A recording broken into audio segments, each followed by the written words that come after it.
Golden rules এর আরেকটা part হচ্ছে নমিনাল অ্যাকাউন্ট। নমিনাল অ্যাকাউন্ট হচ্ছে নামিক হিসাব খাত। নমিনাল অ্যাকাউন্টের মধ্যে আছে debit equals to expenses losses, মানে হচ্ছে খরচ আর ক্ষতি, আর ক্রেডিট ইকুয়ালস টু ইনকাম আর প্রফিট, হচ্ছে আয় ও লাভ। তো নমিনাল অ্যাকাউন্টের প্রথমে এক্সাম্পল হিসেবে আমরা ধরতে চাই গুডস, যেটা সবথেকে নমিনাল অ্যাকাউন্টের ভেরি ইম্পর্টেন্ট একটা পার্ট। তো গুডস এর হচ্ছে বাংলা হচ্ছে পণ্য সামগ্রী। পণ্য সামগ্রী যখন কোনো কিছু প্রোডাকশন করার জন্য আমাকে জিনিসপত্র অবশ্যই মার্কেট থেকে কিনতে হবে। সেই র মেটেরিয়াল বা পণ্য সামগ্রী বা কাঁচামাল হচ্ছে বিজনেসের ভেরি গুড ইম্পর্টেন্ট একটা পার্ট।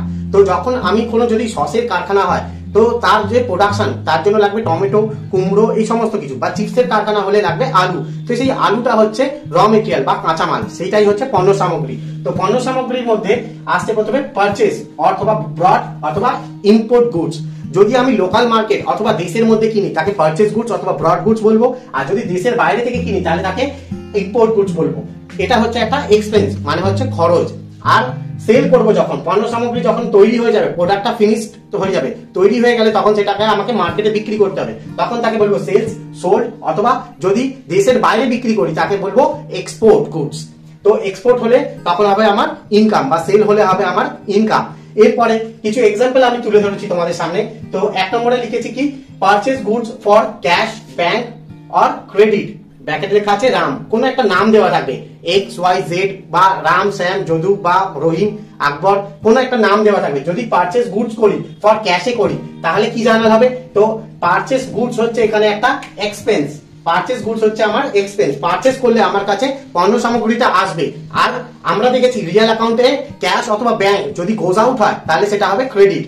তো এখানে দেখা যাচ্ছে পারচেজ করেছি, তাহলে পারচেজ কত টাকা করেছি, 50,000। তাহলে এখানে জার্নালটা হবে, কিভাবে আমরা জার্নাল করব এই এন্ট্রিগুলোকে, এটা হচ্ছে একটা জার্নালের ফরম্যাটস। তো এই ফরম্যাটস অনুযায়ী প্রথমে আসবে ডেট, তারপরে পার্টিকুলার্স, তারপরে এলএফ। এলএফ এর ফুল ফর্ম হচ্ছে লেজার ফোলিও। এলএফ এর ফুল ফর্ম হচ্ছে লেজার ফোলিও। ফোলিও আবার যখন লেজার করব তখন লিখতে হবে জেএফ, মানে জার্নাল ফোলিও। এরপরে আসছে ডেবিট রুপিস আর ক্রেডিট রুপিস। তো আমি যদি পারচেজ করি গুডস ফর ক্যাশে করলে তাহলে purchase account debit to cash. কেন পারচেজ ডেবিট হচ্ছে, ডেবিট ইকুয়ালস টু এক্সপেন্সেস। আমরা এখানেই বলেছি যে পারচেজ করলে হয় এক্সপেন্সেস, তো নমিনাল অ্যাকাউন্টের এক্সপেন্স হচ্ছে ডেবিট। তো পারচেজ অ্যাকাউন্ট ডেবিট হবে কত, রুপিস 50,000। যদি পারচেজটা ক্যাশের বিনিময় করি, যদি ক্যাশের বিনিময় করি তাহলে ক্যাশে হবে 50,000 ক্রেডিট, কারণ ক্যাশ গোজ আউট। যদি ব্যাংকের মাধ্যমে করি তাহলে ব্যাংক হবে ক্রেডিট, 50,000। অথবা যদি সাপ্লায়ার বা কোনো ব্যক্তি বা কোনো এক্স ওয়াই জেড জন্য যদি কোনো ব্যক্তির থেকে আমি ধারে পণ্যটা কিনি, ক্যাশ বা ব্যাংকের মাধ্যমে ছাড়া আমি যদি ধারে পণ্যটা কিনি, এখানে গিয়ে বলবো 1 মাস বা 2 মাস পরে তার সাথে চুক্তি হবে, আমি পেমেন্ট করব, তখন হবে টু সাপ্লায়ার। তো এখানে সাপ্লায়ার কি আছে, রাম, তাহলে রামে হবে তখন 50,000। তো এইটা যদি আমি পারচেজ করি, তো পারচেজের এগেইনস্টে তিনটে হতে পারে, ক্যাশে হতে পারে, চেকের মাধ্যমে বা ব্যাংকের মাধ্যমে হতে পারে, অথবা সাপ্লায়ার বা ধারে হতে পারে, অন ক্রেডিট হতে পারে। তো যদি আসে তখন purchase account debit to cash, to bank, to supplier. এছাড়া যদি আমি ইম্পোর্ট করি, দেশের বাইরে থেকে হয়তো আমি মাল কিছু কিনে আনছি, র মেটেরিয়াল, যেগুলো আমার প্রোডাকশনের জন্য সাহায্য করবে, তো তখন বলা হবে ইম্পোর্ট গুডস। তো তখন হবে ইম্পোর্ট অ্যাকাউন্ট ডেবিট। যদি ক্যাশে পেমেন্ট করি তাহলে টু ক্যাশ, যদি ব্যাংকের মাধ্যমে পেমেন্ট করি তাহলে টু ব্যাংক, আর যদি ধারে কিনি তাহলে হবে টু সাপ্লায়ার। ব্যাকেটে লেখা আছে রহিম। তো যার থেকে আমি ইম্পোর্ট করবো তার কোনো একটা নাম থাকবে এক্স ওয়াই জেড, তো সেই নামটা তখন চলে আসবে। তো আমি ইম্পোর্ট করছি কত অ্যামাউন্ট, 60,000 টাকা। তো ডেবিটে হবে 60,000 আর ক্রেডিটে হবে 60,000। ডেবিট এবং ক্রেডিট সব সময় সেম হবে। এবং জার্নাল করার পর একটা আমাকে ন্যারেশন লিখতে হবে। ন্যারেশন মানে হচ্ছে সংক্ষিপ্ত বিবরণী। আমরা যখন প্রতিনিয়ত প্রত্যেক দিন যেসব কাজকর্মগুলো করি সেগুলো যদি আমরা ডায়েরি মেনটেন করি তাহলে সেখানে কি হয়, একটা সংক্ষিপ্ত ডেসক্রিপশন লিখে রাখি, যে কাকে কত টাকা পেমেন্ট করলাম, কার থেকে কত টাকা পেলাম, বা আমরা আমাদের আজকে সারাদিনের অ্যাক্টিভিটিস কি কি কাজ আমাদের করতে হবে সেটা আমরা ডায়েরিতে যদি লিখে রাখি, শর্ট একটা বিবরণী ডেসক্রিপশন লিখে রাখি, ঠিক জার্নালের প্রত্যেকটা জার্নালের নিচে একটা করে সংক্ষিপ্ত ন্যারেশন বা ডেসক্রিপশন আমাকে লিখে রাখতে হবে। তো সেটাকে বলবো আমরা ন্যারেশন। তো এরপরে আসছে সিতে কি বলা আছে, sold goods or abroad goods. Sold করলে হচ্ছে বিক্রি করা, আমি যখন দেশের মধ্যে বিক্রি করবো তখন বলবো সোল্ড গুডস, আর দেশের বাইরে বিক্রি করলে অ্যাব্রড গুডস বা এক্সপোর্ট বলবো। তো এক্সপোর্টের ক্ষেত্রে যদি ক্যাশের মাধ্যমে হয়, ব্যাংকের মাধ্যমে হয়, আর ক্রেডিটও হতে পারে। তো এখানে ক্যাশের মাধ্যমে যদি করি আমি বিক্রি, তাহলে আমার কাছে সেল করলে কি হবে, আমার কাছ থেকে প্রোডাক্টটা চলে যাবে আর আমার কাছে টাকা আসবে। তো রিয়েল অ্যাকাউন্ট অনুযায়ী টাকা আসলে হবে debit, assets comes in debit. তাই দেখো এখানে ক্যাশ অ্যাকাউন্ট ডেবিট করেছি। যদি ব্যাংকের মাধ্যমে বা চেকের মাধ্যমে হয় তাহলে ব্যাংক অ্যাকাউন্ট ডেবিট। আর যদি ধারে করি পিন্টুকে, এখানে কাস্টমার নাম দিয়েছি পিন্টু, তাহলে পিন্টুকে যদি সেল করি তাহলে পিন্টু অ্যাকাউন্ট ডেবিট। এবার টু সেলস কেন করছি, কারণ সেলস হচ্ছে ইনকাম, ইনকাম হচ্ছে ক্রেডিট, তাই টু সেলস অ্যাকাউন্ট। আর যদি দেশের বাইরে আমি বিক্রি করি তাহলে লিখবো টু এক্সপোর্ট, আর ব্র্যাকেটে লিখে রেখেছি অ্যাব্রড। তো দেশের বাইরে বিক্রি করলে সেগুলোকে আমরা বলবো এক্সপোর্ট। এরপরে আসছি নমিনাল অ্যাকাউন্টের আর একটা ইম্পর্টেন্ট জিনিস, সেটা হচ্ছে রিটার্ন গুডস। তো রিটার্ন গুডস মানে হচ্ছে পণ্য ফেরত। পণ্য ফেরত কখন হবে, যখন আমি কোনো কিছু কেনা প্রোডাকশন করার জন্য কোনো কিছু জিনিস বাজার থেকে কিনে নিয়ে আসবো, তখন পুরো প্রোডাক্টটাই কি সবসময় সঠিক হয় না, কিছু কিছু জিনিস তার মধ্যে খারাপ থাকে।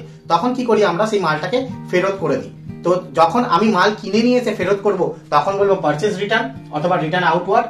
ক্রয় ফেরত বা ফেরত গেলে তাকে বলা হয় পারচেজ রিটার্ন। আবার আমি যখন কাউকে কোনো কাস্টমারকে মাল বিক্রি করেছিলাম, সে যদি আমাকে আবার মাল ফেরত করে তাহলে সেটাকে বলবো সেলস রিটার্ন অথবা রিটার্ন ইনওয়ার্ড, মানে বিক্রয় ফেরত বা ফেরত আসলে। যখন আমার কাছে মালটা ফেরত এসে যাচ্ছে, আমি কাউকে যখন বিক্রি করেছিলাম তখন আমার ইনকাম হয়েছিল, যখন আমার মালটা ফেরত চলে আসছে তখন সেটা আমার ডেবিট হবে, লস। তো নমিনাল অ্যাকাউন্টের ডেবিট ইকুয়ালস টু লসেস, আর যদি আমি কাউকে ফেরত দিই তাহলে সেটা হবে ক্রেডিট, হচ্ছে প্রফিট। এরপরে আসছি নমিনাল অ্যাকাউন্টের রিটার্নের দুটো এক্সাম্পল নিয়ে এসেছি, একটা পারচেজের উপর এক্সাম্পল আর একটা সেলস রিটার্নের উপর এক্সাম্পল। তো পারচেজ রিটার্নের ক্ষেত্রে কি হবে, আমরা এর আগে করেছিলাম সেলস পারচেজ করেছিলাম রামের থেকে, তাহলে রামের থেকে যখন পারচেজ করেছিলাম যত টাকা, তার মধ্যে থেকে কিছু টাকার আইটেম ওকে আমরা রিটার্ন করছি। তো গুডস রিটার্ন টু রাম। তো রাম হচ্ছে এখানে সাপ্লায়ার, এবং রাম সাপ্লায়ার এবং পার্সোনাল অ্যাকাউন্ট। তো এর আগে আমরা পার্সোনাল অ্যাকাউন্টে কি শিখেছিলাম, যে পার্সোনাল অ্যাকাউন্টের ডেবিট ইকুয়ালস টু রিসিভার আর ক্রেডিট ইকুয়ালস টু গিভার। তাহলে রাম যদি এখানে পার্সোনাল অ্যাকাউন্ট হয়, তাহলে রামকে যদি আমি গুডস রিটার্ন করি তাহলে রাম কি হচ্ছে, এটা পার্সোনাল অ্যাকাউন্টের রিসিভার। তো রিসিভার ইকুয়ালস টু ডেবিট হয়, তাই আমরা এখানে দেখো জার্নালের মধ্যে করেছি রাম অ্যাকাউন্ট ডেবিট, ব্র্যাকেটে তোমাদের সুবিধার জন্য লিখে রেখেছি সাপ্লায়ার, আর টু পারচেজ রিটার্ন। পারচেজ রিটার্নের আরেকটা নাম হচ্ছে টু রিটার্ন আউটওয়ার্ড। এছাড়াও যখন আমরা পারচেজ করছি রামের থেকে তখন করেছিলাম purchase account debit two Ram. এখন ওকে যদি রিটার্ন করি গুডসটা, তো ও আমি যখন পারচেজ করেছিলাম তখন ও গিভার হয়েছিল, এখন যদি আমি ওকে রিটার্ন করি গুডসটা তাহলে ও কি হবে, রিসিভার হবে। তাই Ram account debit to purchase return অথবা রিটার্ন আউটওয়ার্ড। নেক্সট এক্সাম্পল 2 তে আমরা লিখেছি return goods to return goods from Pintu. পিন্টুকে গুডস রিটার্ন করছি 3000। তাহলে এর আগের আমরা এক্সাম্পলে করেছিলাম যে পিন্টুকে আমরা কিছু মাল বিক্রি করেছিলাম। তো যখন বিক্রি করেছিলাম তখন জার্নাল করেছিলাম Pintu account debit to sales. এখন পিন্টুর থেকে আমার কাছে 3000 টাকার মাল রিটার্ন আসছে, তাহলে রিটার্ন আসলে আমার কি হচ্ছে, লস হচ্ছে। তাই লসটা কি হবে, সবসময় নমিনাল অ্যাকাউন্টের লসেস হচ্ছে ডেবিট। তাহলে আমাকে সেলস রিটার্ন বা রিটার্ন ইনওয়ার্ডটাকে ডেবিট করেছি টু পিন্টু, কারণ পিন্টু একজন কাস্টমার, সে পার্সোনাল অ্যাকাউন্টের মধ্যে পড়ছে। তো পার্সোনাল অ্যাকাউন্টে গিভার ইকুয়ালস টু ক্রেডিট হয়, তাই পিন্টুকে আমরা ক্রেডিট করলাম আর সেলস রিটার্নকে আমরা ডেবিট করলাম। এইভাবে রিটার্নের যা কিছু জার্নাল আসবে তোমরা এইভাবে সলভ করতে পারো। তো এরপরে আসছি ক্যারেজ। ক্যারেজ আর ফ্রেড, ক্যারেজ আর ফ্রেড দুটোই হচ্ছে বহন খরচ। বহন খরচের ক্ষেত্রে কি হয়, যখন আমরা প্রোডাকশন করার জন্য যখন কোনো কিছু র মেটেরিয়াল আমরা বাজার থেকে বা বাইরে থেকে যখন আমরা কোনো কিছু র মেটেরিয়াল কিনি, সেই কেনা মালগুলোকে আমাকে কি করতে হবে, গোডাউনে নিয়ে আসতে হবে অথবা ফ্যাক্টরিতে নিয়ে আসতে হবে। তো সেই ফ্যাক্টরিতে বা গোডাউনে নিয়ে আসতে গেলে জেনারেলি আমরা লরির মাধ্যমে নিয়ে আসবো, লোকাল মার্কেট হলে লরির মাধ্যমে নিয়ে আসবো। যদি বাইরে থেকে হয় তাহলে আমরা কোনো রেলওয়ের মাধ্যমে বা জাহাজের মাধ্যমে বা ফ্লাইটে করে আমরা সেই মালগুলো আমাদের গোডাউনে বা ফ্যাক্টরিতে নিয়ে আসবো। তো নিয়ে আসার জন্য যে বহন খরচ পে করতে হয় তাকে বলা হয় ক্যারেজ আর ফ্রেড চার্জেস। তো ক্যারেজ আর ফ্রেড চার্জেস দু রকমের হয়, একটা হচ্ছে ক্যারেজ ইনওয়ার্ড আর একটা হচ্ছে ক্যারেজ আউটওয়ার্ড। তো ক্যারেজ ইনওয়ার্ডের আরেকটা নাম হচ্ছে at the time of purchase goods, যখন আমরা করব তখন ক্যারেজ ইনওয়ার্ড পে করব, আর at the time of goods যখন সেল করব তখন আমরা ক্যারেজ আউটওয়ার্ড করব। তো তাই জন্যই তার আরেকটা নাম হচ্ছে ক্যারেজ ইনওয়ার্ডের আরেকটা নাম হচ্ছে ক্যারেজ অন পারচেজ, আর ক্যারেজ অন সেলস এর আরেকটা নাম হচ্ছে ক্যারেজ আউটওয়ার্ড। এছাড়াও ফ্রেড ইনওয়ার্ডও সেম আর ফ্রেড আউটওয়ার্ডও সেম। তো ক্যারেজ আর ফ্রেড দুটোই হচ্ছে নমিনাল অ্যাকাউন্টের আইটেম, দুটোই এক্সপেন্সেস। তো এক্সপেন্সেস মানে নমিনাল অ্যাকাউন্টে এক্সপেন্সেস হবে ডেবিট। তো তার জন্য যদি আমরা জার্নাল করি যে ক্যারেজ চার্জেস অথবা ফ্রেড চার্জেস পেড, যদি ক্যারেজ আর ফ্রেড পে করি তাহলে এক্সপেন্সেস ডেবিট হবে, তাই ক্যারেজ আর freight account debit to cash. যদি আমরা ক্যাশে পে করি তাহলে real account cash goes out হবে ক্রেডিট, অথবা চেকের মাধ্যমে বা ব্যাংকের থ্রুতে পে করলে টু ব্যাংক অ্যাকাউন্ট। নেক্সট আমরা আসছি ওয়েজেস। ওয়েজেস হচ্ছে একটা গুরুত্বপূর্ণ আইটেম একটা ফ্যাক্টরির ক্ষেত্রে, কারণ ওয়ার্কার ছাড়া কখনোই একটা ভালো কোম্পানি গড়ে উঠতে পারে না। তো একটা কোম্পানির মেইন ভিত থাকে তাদের ওয়ার্কার বা লেবার, তাদেরকে যে স্যালারিটা বা মাসে শেষে যে মাইনেটা দেওয়া হয় তাকে বলা হয় ওয়েজেস। যারা প্রোডাকশন করে কোম্পানিকে গ্রো আপ করছে বা উপরের দিকে তুলে নিয়ে যাচ্ছে, যাতে কোম্পানি আরো মুনাফা অর্জন করতে পারে বা প্রোডাকশন করছে, তাদেরকে যে দিন রাত কাজ করে অক্লান্ত পরিশ্রম করে যারা কাজ করে চলেছে, তাদেরকে যে মাইনেটা মাস শেষে দেওয়া হয় তাকে বলা হয় ওয়েজেস বা মজুরি। ওয়েজেস কোম্পানি জেনারেলি পে করে থাকে। তাহলে ওয়েজেস পেড করলে, একটা এক্সাম্পল দিয়েছি, ওয়েজেস পেড ₹10,000, তাহলে ওয়েজেস যদি কোম্পানি তার ওয়ার্কারদের পে করে থাকে তাহলে হবে ওয়েজেস অ্যাকাউন্ট ডেবিট টু ক্যাশের মাধ্যমে পে করলে তাহলে cash goes out to cash, আর যদি চেকের মাধ্যমে পেমেন্ট করে থাকে তাহলে টু ব্যাংক অ্যাকাউন্ট। নেক্সট আসছে স্যালারি। তো ওয়ার্কাররা যেরকম প্রোডাকশনের সঙ্গে যুক্ত থাকে, যাদেরকে আমরা স্যালারি দিই তারা পুরো ব্যাক অফিস কাজটা করে থাকে। জেনারেলি যারা অফিসিয়াল স্টাফ থাকে বা অফিস রিলেটেড জব করে থাকে বা অ্যাকাউন্টস এর কাজ করে থাকে বা খাতাপত্র মেনটেন করে বা বিলিং করছে, তাদেরকে যে মাইনেটা দিয়ে থাকি তাদেরকে বলবো স্যালারি দিই বা মাহিনা। তো মাসে শেষে যখন তাদেরকে স্যালারিটা কোম্পানি পে করে, তাহলে তখন হচ্ছে স্যালারি পেড করলে হচ্ছে স্যালারি পেড ₹20,000। তো স্যালারি হচ্ছে এক্সপেন্সেস ডেবিট। তো স্যালারি পে যদি করে তাহলে salary account debit to cash, যদি ক্যাশে পেমেন্ট করে তাহলে টু ক্যাশ, আর যদি চেকের মাধ্যমে বা অনলাইন ট্রান্সফার করে তাহলে টু ব্যাংক অ্যাকাউন্ট।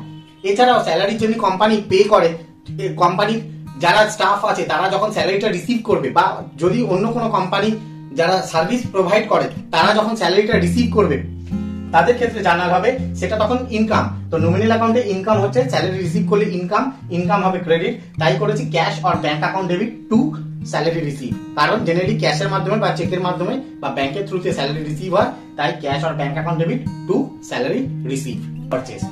আশা করি তোমরা আজকের ক্লাসটা বুঝতে পেরেছো। তো তোমাদেরকে অনেক অনেক ধন্যবাদ।